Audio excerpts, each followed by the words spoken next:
It's funny, you almost don't know what to think, much less what to feel. But my goodness, there's an awful lot of swirl in the equation, isn't there? Good morning to you. Good Monday morning from Cincinnati. I'm Dejan Kovacevic of DK Pittsburgh Sports. This is Daily Shot of Steelers. It comes your way bright and early every weekday if you're into hockey and or baseball. I also offer daily shots of Penguins and Pirates where you found this. Steelers 23, Bengals 20 in overtime. It's impossible to even attempt to summarize everything that went into it. So I'll leave it at this. Your team, the one you love, is gutsy beyond words. Let's focus on that first. As I mentioned to a handful of players in there might have been 20 or 25 different things that went terribly wrong at different junctures. And they kept coming. Yes, including that awful offense. They kept coming. They substituted like crazy on defense because they had to. They lost very, very valuable pieces, to say the least, in TJ Watt and Najee Harris. And they kept coming. I had a conversation with Chase Claypool, who I thought was outstanding. Just me and him talking really more about AFC North football in general and how it applied to what had just happened. And he said, you understand that this team is now stronger than if we'd had some cakewalk. We now go into the next game against New England as a tighter, more tested football team. That, my friends, is how they're thinking on the inside. They are not pouting. They're not feeling sorry for themselves. They're not fretting over losing TJ.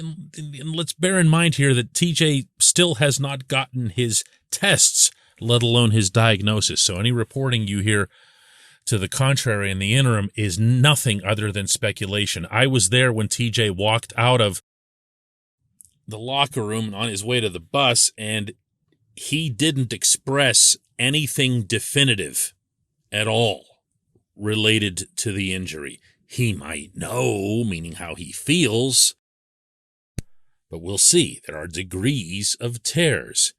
Maybe, ideally, this one will be of the lesser variety. No need to jump to anything. However, in the event that TJ is unavailable, whether it's for, 2-3 weeks, half a season, the whole season, whatever it is, I want you to know that this football team is prepared to take on the challenge of playing without him with full confidence. I believe this. It's the perfect time to advance your career and invest in yourself. Point Park University has lowered tuition on many master's degrees. Pay the same low master's price for courses online or on their gorgeous downtown Pittsburgh campus. Whatever works best for you. Choose from more than 30 Point Park master's and doctoral degrees. Save thousands of dollars with Point Park's reduced master's tuition. Visit pointpark.edu/graduate. If I hadn't been in there, I wouldn't believe it. I'm not going to lie to you. I was thinking a lot of the same stuff when I was up in that press box watching TJ go off, because it's insulting you to tell you who TJ is and what he means to the team. You know all this. You also know that Malik Reed, the outside linebacker they picked up from Denver just last week, while he has a promising pedigree and he's got the 13 sacks over the last 2 seasons for the Broncos, despite not really being a full-time player, you know there's nothing and nobody that can replace number 90. However, is that as much the issue as whether or not this defense can continue to be way above the line. Here's what Cam Hayward had to say on that subject. I'm not going to speculate of what's going on with how bad the injury is, but, having TJ out there definitely benefits us. He's a leader.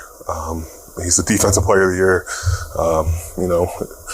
However long it takes, other guys got to step up. So, Alex stepped up pretty good today.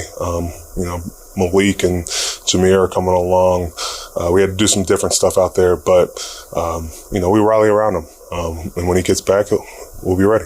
First off, good for Cam and for anybody for not jumping to conclusions. Let's at least wait to see what happens when he's run through tests. I am here to inform you that he was not tested in any capacity inside that stadium. They don't have MRI machines floating around in NFL locker rooms. He left the room, he went to the bus, he boarded the plane, he flew home with the team. The only time period in which he can have these tests is today. Now, also, you didn't hear anything remotely resembling, "oh no," in Cam's voice. And there's a reason for that. This defense, ever since going back to the first set of OTAs, but really in Latrobe, has taken a lot of internal pride on believing that they can be dominant, on believing that they can be the NFL's best at what they do. And anybody who witnessed the first half of that game here yesterday would be in no position to argue exactly that. Now, again, not playing dumb here. TJ was a big part of that. He had back-to-back sequences in that first half that were just mind-boggling. The first, a 5-yard takedown behind the line of scrimmage of Joe Mixon. The very next snap, he intercepts Joe Burrow. You tell me where Myles Garrett ever pulls off something like that. Everyone just praises Garrett because he gets double teamed all the time. TJ actually makes the plays. But anyway, I'm getting distracted here. These guys believe that they can do this without him because of the volume of excellence that they exuded on this day. It was about TJ, but it also was about other guys. Minkah Fitzpatrick was the best player on the field for either team on either side of the ball. It was the game of Minkah's life. Cam was beyond belief considering his age, and actually not even considering his age. Areas that had been of a concern to the Steelers, like, for example, Devin Bush. Bush, how much did we talk about him this summer? He was really, really good. He was going sideline to sideline just like he used to in 2019. Miles Jack. How about Alex Highsmith on TJ's other side with the 2 early sacks? And they were big-time sacks, too. They were bull rush sacks. They weren't accidents. They weren't because he was left unblocked or something. He was knocking people over. Anyone remember being worried about the corners? Well, how did they do? Wow. Cam Sutton with the gorgeous interception. Akella Witherspoon almost, I'm going to give him a tie on this one, but almost tops him back there. Terrell Edmonds was a beast in terms of tackling. Oh, and hey, by the way, remember all the worrying about Mixon? Remember that? And the 255 yards he piled up in the 2 games last season? Anybody notice Mixon yesterday? Like just that one run? That was it? Put it this way.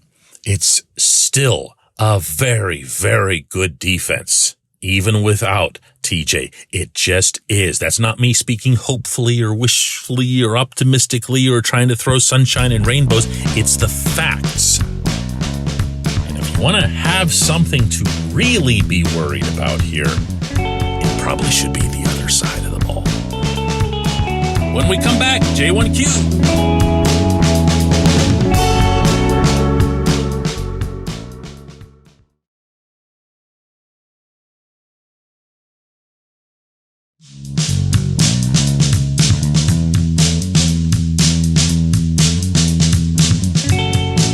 back. It's time for Just One Question, and that's brought to you always on this program by the personal injury law firm of Luxembourg, Garvin, Kelly, and George, LGKG. They represent people who are hurt in car accidents, who need assistance with workers' comp and medical malpractice claims.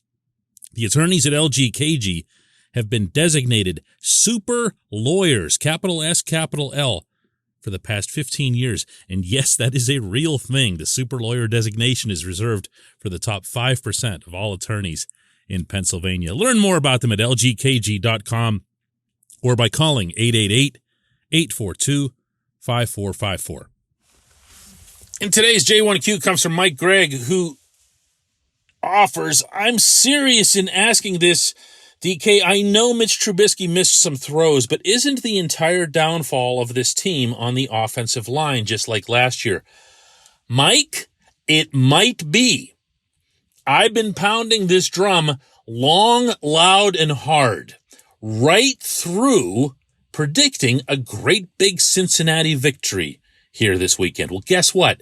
In my face, because I was wrong about the result, and I was really wrong about the O-line.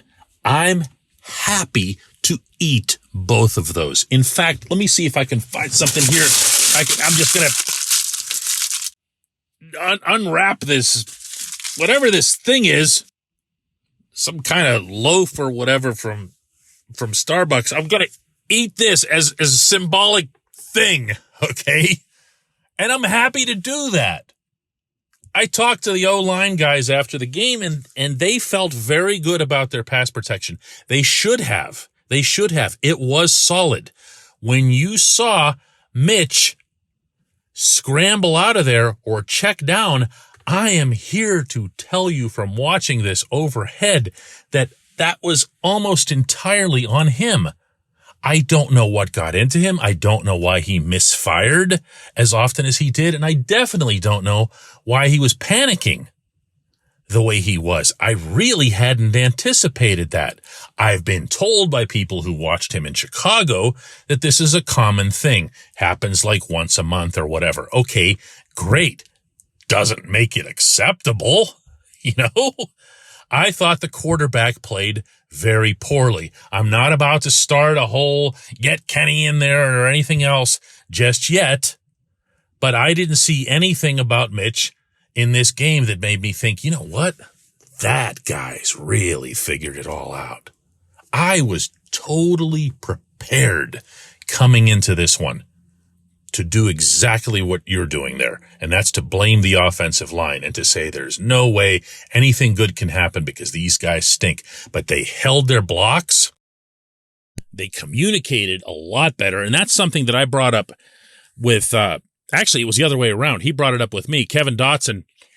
We were just talking about the way the game went, and his big thing was it felt like in this game when we did mess up, we knew why we messed up. It's just a totally different feeling. We knew what went wrong and how to correct it, and we were able to do it immediately. He said that was so different than what it had been like for these guys out there in the preseason. Now, do they need to run block a heck of a lot better? Yes, and that was acknowledged as well. However, progress is progress, and credit we're due on that front. I did not like the quarterback play. I was encouraged by the line play to try to answer your question in summary there. I appreciate it. I appreciate everyone listening to Daily Shot of Steelers. We'll do another one of these tomorrow. Man, could have done like 20 of these today alone.